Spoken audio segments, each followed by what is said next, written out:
Hi, everyone. Dr. Tim and Hillary for another Dr. Tim's Aquatics podcast. How you doing this morning, Hillary? I am doing good. How about you? You just got back from Global Pet, Yeah, global pet, freezing cold, rainy. Florida? Yeah, that's where they said we were. Wow, that's surprising. That sounds like Washington weather. No, it was definitely cold and rainy and uh but pretty good show. Yeah, they'll say attendance set a record, but that's not true. Good meetings, but there weren't a lot of people there. So now on to Reefapalooza. What's next? Yeah, I think it's Roofapalooza. Yeah. Well, before that, Shark Reef Aquatic Medicine Seminar is back on. Hasn't been on for 3 or 4 years. Oh, So wow. Shark Reef, Mandalay Bay, the curator there for several years, maybe 10 or 12 years in a row, did a weekend, a 3, 4 day workshop, primarily vets and public aquariums. It's a limited attendance for people in the aquatic animal care. And with COVID, that shut that down. And now it is back on um, in the mid-April. And I will be there giving 2 talks. Very exciting. I've always heard that that's a really, really good show if you're in public aquariums and stuff. It's very hands-on, which is the whole purpose. That's why it's called a workshop. Sonograms of sharks and how to do biopsies and smears and use different pieces of equipment. And most all the instructors are vets in the field. I'm there as the token water quality specialist and biologist and bacteria, microbiologist, because that's what rules everything, right? Microbiology.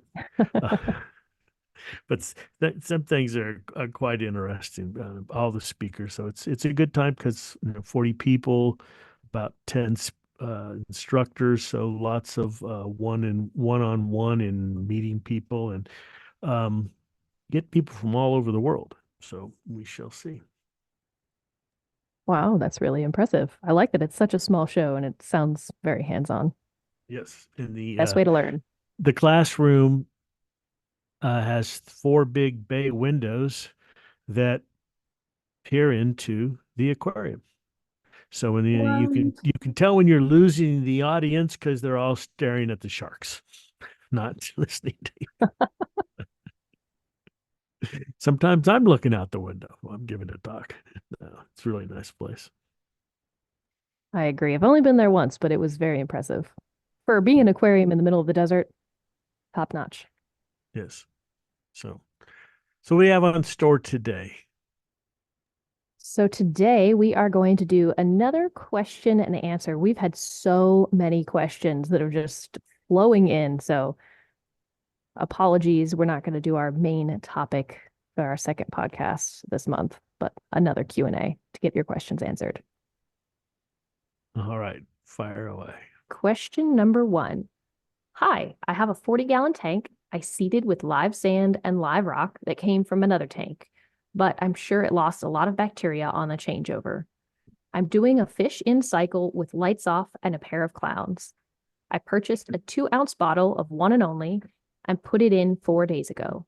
I'm still testing at 0.025 to zero point zero 0.05 ppm on ammonia. Is this normal or should I purchase a second bottle?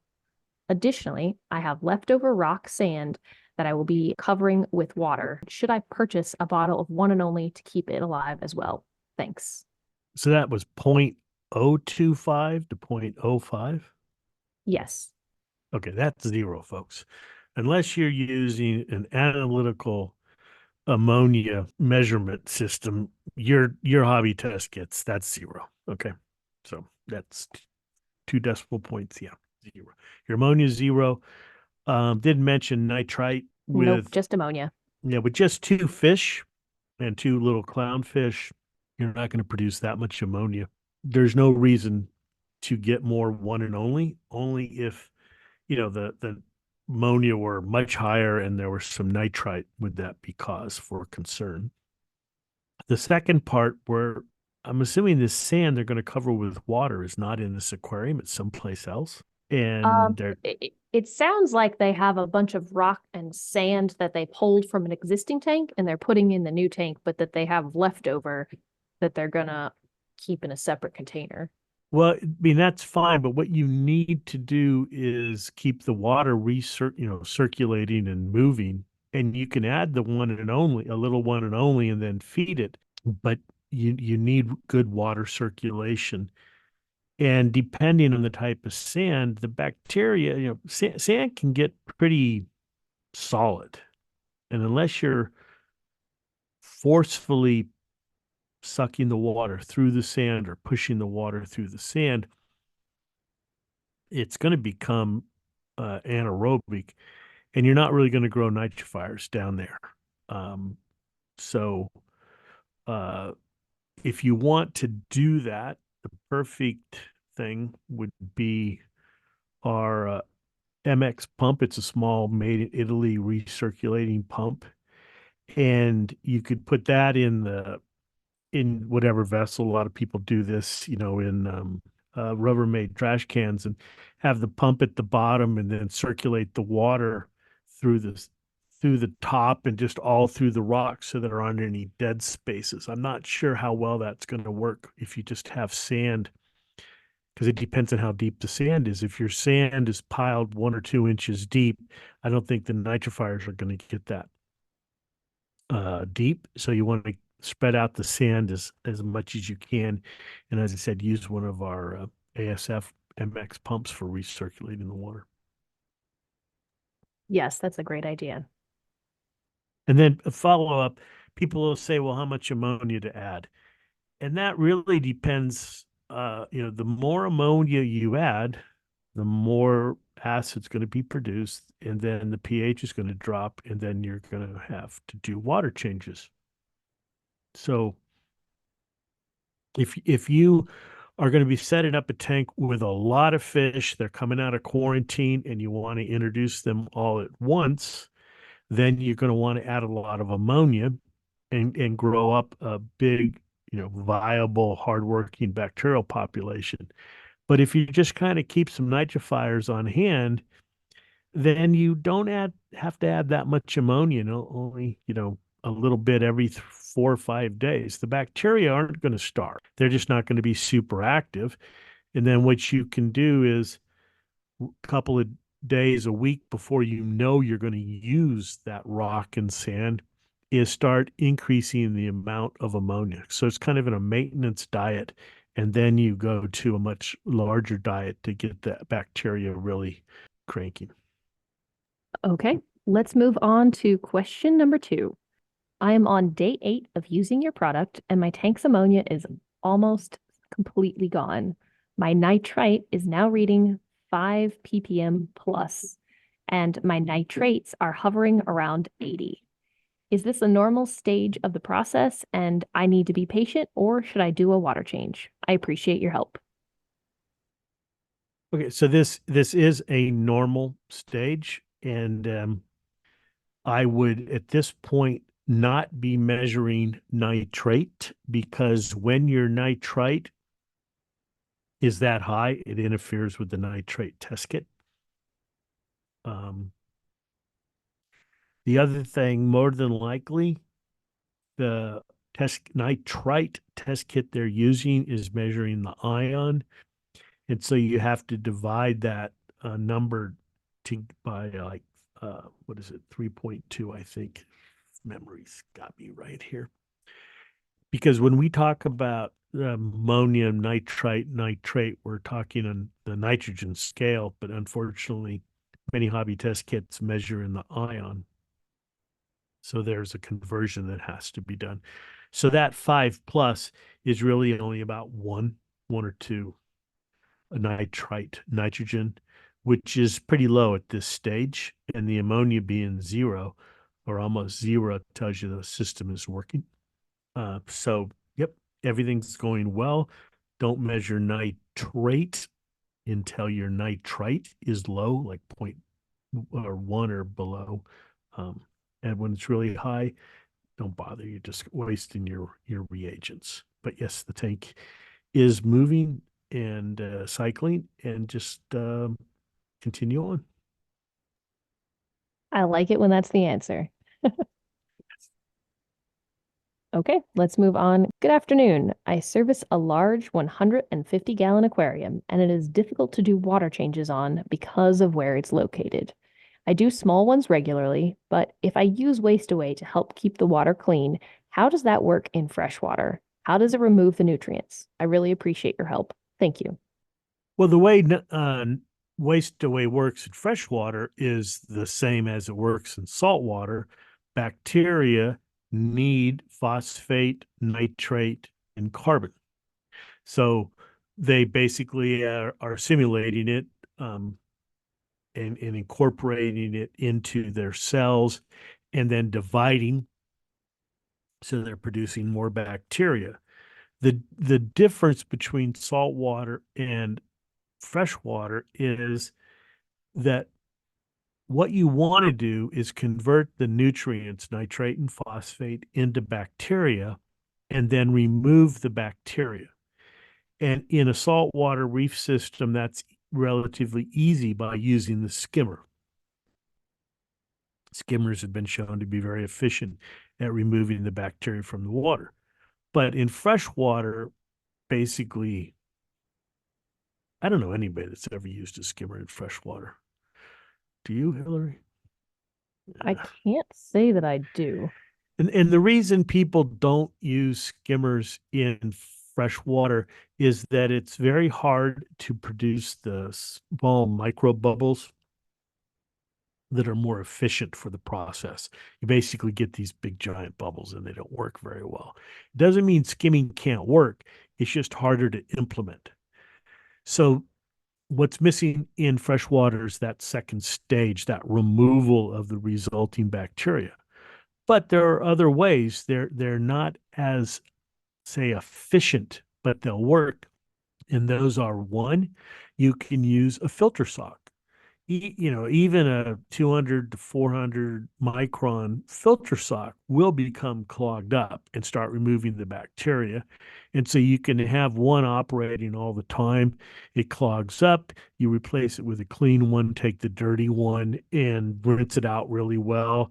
Some of them, I know people that add chlorine and let it sit in chlorine for a little while to dissolve the organics to open the pores back up. But that's one possibility. The other is there's no reason you can't use a roller sock. This would be a good time. You can put a roller sock or a roller filter. Basically, a roller filter, you have a roll of filter paper and then it goes vertically to another roll and then it turns. And basically, what's happening is you run the water through this filter paper. It's not really paper, filter material, and it's got small pores that strain out the bacteria and organics and things like that. But unlike a static filter sock that just becomes clogged and then overflows, with the roller filter, the paper or the filter, I keep on saying that, I apologize. The filter material is moving. It's being rolled up on one end as it moves through the water so that you're constantly getting clean filter material all the time. It's not clogging up. And so it's kind of more self-cleaning till the paper runs out or the filter material runs out. And those would be perfectly fine in a freshwater system. The other way, we got roller socks, filter socks.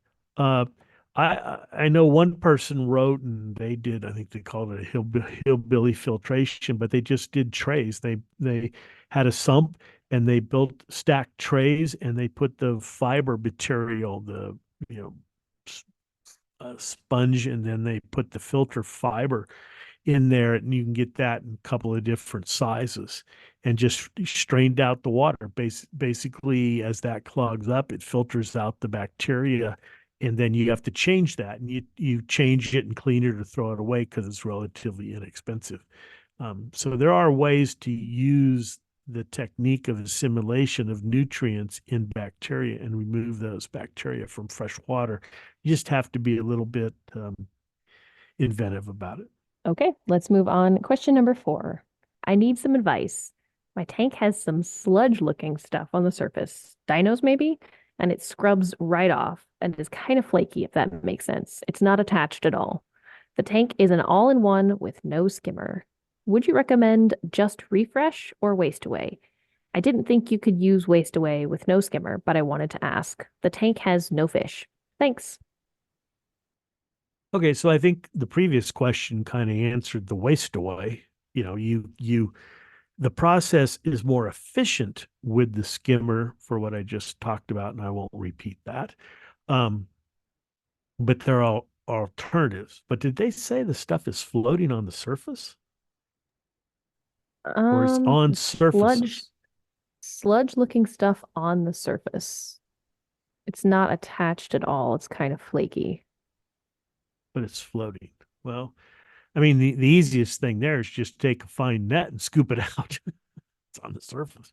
But uh, that's what physical removal is always the first step. Remove, siphon, net, whatever you can do, because you're trying to more, level the playing field, get whatever nuisance organism you're trying to get rid of, knock its population down by any means possible. And usually siphon cleaning and a little bit of scrubbing, fine, micron filter to get that out of there helps. Get the nitrate between 7 and 10, phosphate 0.03 to 0.05, and then this water is more conducive to the bacteria and not the cynos and the dinos and the brown crud, because that can be what's happening. And did they say how old this tank is, Hillary? No.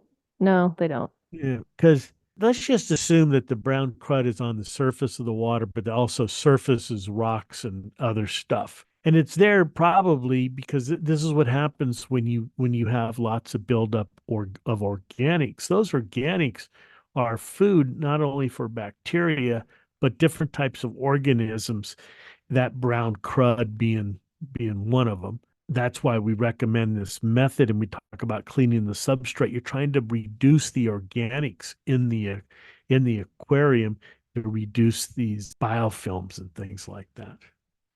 But waste away will definitely work. It would help, and then physically move as much as you can. Always start with a low dose of waste away, and then if you have to, just go in with a siphon and clean out the bacteria or the crud and all the debris that's building up. Don't leave it into the aquarium. Remove it, and then you're doing a water change in the same part, and clean the substrate. And if you have a lot of decorations, rock work and things like that, either get one of our MXs or and blow the water into those crevices and caves and places to release all that organic material and run it through some type of mechanical filter to filter it all out. Good advice. All right, question number 5. Oh man, I have 26 tanks at my house, and I use Dr. Tim's one and only to cycle all of my tanks at the start. My question is, I've started a new 180-gallon tank, and I put 2 bottles of the Freshwater one and only that treat 120 gallons each. Is it possible to convert to a saltwater just by adding the saltwater bacteria? Just adding the salt water, well, you have to have salt water. And I'm not being flippant. I'm trying to understand. if you have a freshwater aquarium and you've got a freshwater cycle going, switching those just I mean, I published the results of this. It's on the site where I had three freshwater aquariums established and running, three saltwater aquariums established and running. By meaning they were nitrifying, adding ammonia, converting within hours. And I just instantaneously changed. I added salt, dissolved some salt and added a concentrated saltwater mix to the freshwater ones. So just within, minutes, they became saltwater. And the saltwater ones, I drained the water and added fresh water passed through a chlorine, activated carbon to get rid of the chlorine.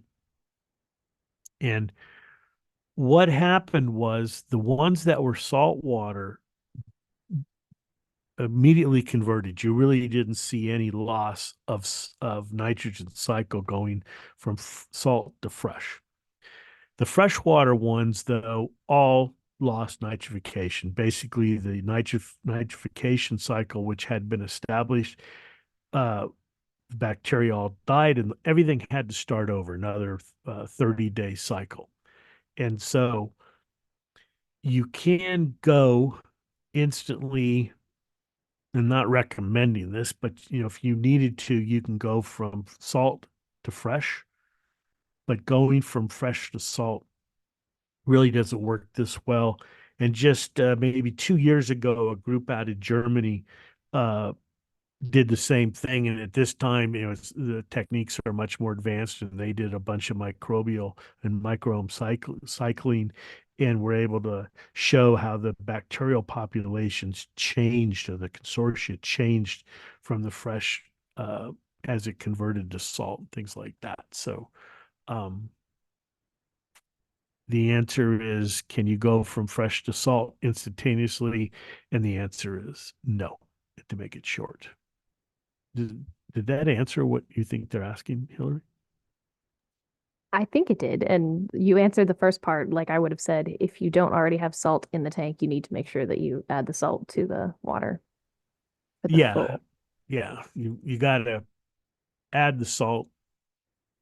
And what, even on the fresh water, what I showed and this other group showed years later was, you even if you go partially and go from zero salinity up to 8 or 10, a third of the way to 33 parts, 34 parts per thousand, the freshwater bacteria kind of crap out when you get above 6 or 7. So why not just, go up to, as we normally say, when you're first cycling, go about 22, two-thirds strength seawater, because the saltier the water, the more energy the bacteria have to expend to maintain their cell called cell turgor. Um, so if you lower the salinity down to 20, 22 parts per thousand, they can expend more energy into dividing. So you'll get a better um, nitrifying population faster than if you went full strength seawater. That makes sense. Question number 6. I'm fairly certain you touched on this earlier, but let's go a little bit more in depth. I'm using the Red Sea test kit for my reef tank cycling. The test kit provides ammonia results in NH3NH4 format. However, the quick guide I'm following on your website indicates an NH3N and NO2N measurement. Is there some type of conversion I need to do? It doesn't sound like I'm comparing apples to apples here. I'm a new reefer looking for some help. Thank you in advance. Oh, well, you're welcome, and you're exactly right. It is apples to oranges. It's like in inches or measuring in centimeters. So why scientists use ammonia dash nitrogen, nitrite dash nitrogen, nitrate dash nitrogen, is that we're standardizing on the nitrogen ion. And that means that when you set up your standards and standardize your test equipment, and then add your cycling, you add 2 parts per million ammonia nitrogen, or 2 milligrams per liter ammonia nitrogen, that's going to convert to 2 milligrams per liter nitrite nitrogen, which will then convert to 2 milligrams per liter nitrate nitrogen. So it's just, 2 to 2 to 2. The if And that's just the easiest way to think about it and be able to be measuring things, is just, the two you put 2 milligrams per liter ammonia nitrogen in, you should expect at the end basically to see 2 milligrams per liter nitrate nitrogen. Unfortunately, a lot of test kits don't make it clear what their units are. And so when the person emailing us says that the test kit measures NH3 NH/NH4, that means they're measuring total ammonia, the NH3 portion and the NH4 portion. It doesn't have an N behind it, so it means they're measuring in the ion form. If you add 1 milligram per liter of ammonia nitrogen and your test kit is measuring in the ammonia ion NH3, that one is going to show up as 1.2. If your test kit measures in the ammonium ion NH4 plus, that test kit's going to measure 1.35, almost 1.4. It's the same amount. It's just the results. Like, there's 1 inch or 2.5 centimeters. There isn't two and a, the thing you're measuring isn't 2.5 times longer. 2.5 is 2.5 more than one. It's a different scale. So with ammonia, it's not that big of a difference, but with nitrite and nitrate, it is. Because now remember, you added 1 milligram per liter ammonia nitrogen. It converts. If you're doing the nitrogen scale, it equals, as I've said, 1 milligram per liter nitrite nitrogen. But if you're using most test kits that measure by the ion, it's going to read almost 3.3. And this is where people kind of freak out, because we recommend dosing 4 drops per gallon, and that's going to give you 2 milligrams per liter ammonia nitrogen. That converts, and it's going to give you, if you're using a kit that measures in the nitrite ion form, 6.6. So people kind of freak out. Well, hold it. I was supposed to keep it below 2, and now it's off the scale. It's deep purple. It's 6.6. And that's because of the scale.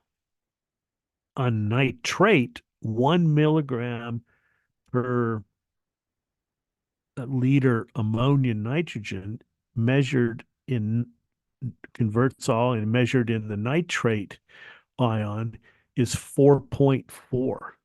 So much higher. And there are too many confusing figures, the 1.2, 3.3, 4.4. What a mess. It's much easier just to measure in the nitrate ion. And I have a chart. I can give that to Hillary, and maybe she can put this on there, which shows up if you're looking at this. But those are the conversions. And unfortunately, the next question would be, well, what's my test kit measure? And you can't believe how many test kits don't actually tell you that. But I don't know if any of them tell you that. not the hobby ones, unfortunately. So all of them, I can promise you, measure the nitrite ion or the nitrate ion. So divide your reading by 3.3 if it's nitrite, and by 4.4 if it's nitrate. Well, best of luck to the new hobbyist.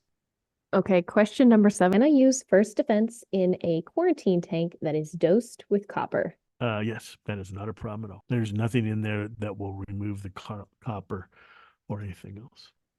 All right. Question number 8. We have a 225-gallon saltwater tank with a 125-gallon sump.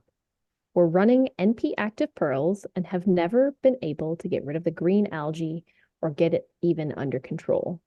We also have done 3 cycles of the recipe for success of refresh and waste away. The algae gets a little better and then bounces right back. We've struggled with algae for years and have not been as consistent as we need to be with tank maintenance. Could you give me some guidance on what our best plan should be? Well, there's lots of questions here. If chronic algae, once it becomes established, can be hard to get rid of because again, it's a numbers game. Lots of algae growing, they consume the nutrients and starve out bacteria and things like that. So in this case, I would do a big cleaning of all the algae and then use some type of a fine, old style micron cartridge with diatomaceous earth or just a micron cartridge, um, and vacuum and filter out as much as that as you can and do a big water change. And then where are the first, now you got to get the water chemistry. If the nitrate and phosphates are high, 40 parts nitrate, 2 or 3 or more parts phosphate, well, you got to get those values down. You're just going to, beat your head against the wall unless you get the the nitrate and phosphate values down. Secondly, lighting. You know, tanks that have been up for a while have the good old fluorescent tubes which light, but the wavelength switches, and you could be in a wavelength that really promotes algae, and you got the lights on all the time. That's another thing, duration. You really shouldn't have the lights on for more than 8 or 10 hours a day. And check that. I've had a case where I just assumed, it was in the lab, and I just assumed the timer was working and the lights were going off in the evenings, and that wasn't the case. So make sure you're not overexposing the tank to light and sunlight. Even coming next to windows or reflective or something like that. The things that grow algae are light and nutrients, and then a lack of bacteria, because the questioner says that the treatments worked a little bit.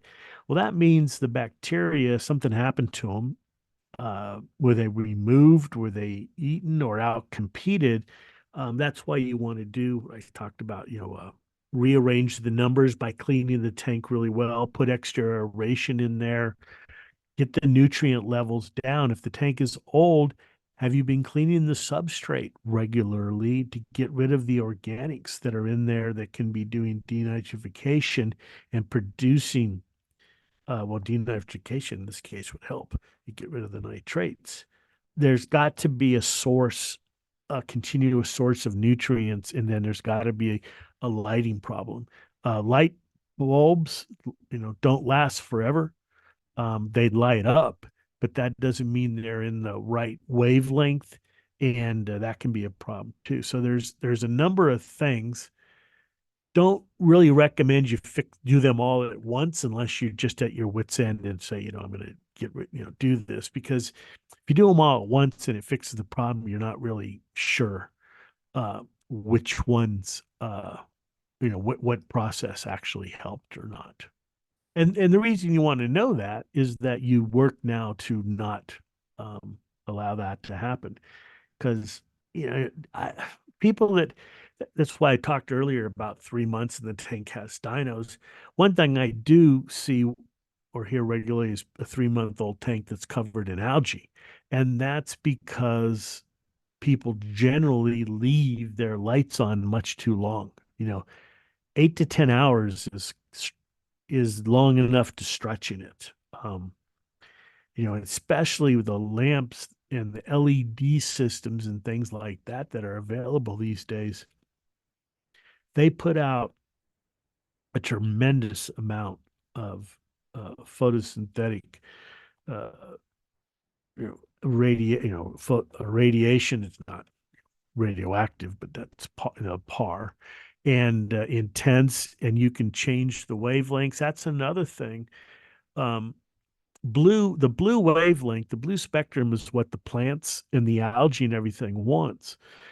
But if your tank is shallow, not 3 or 4 feet deep, turn that blue spectrum down to below 50. That is still plenty for most situations, unless you've got just a raging coral tank.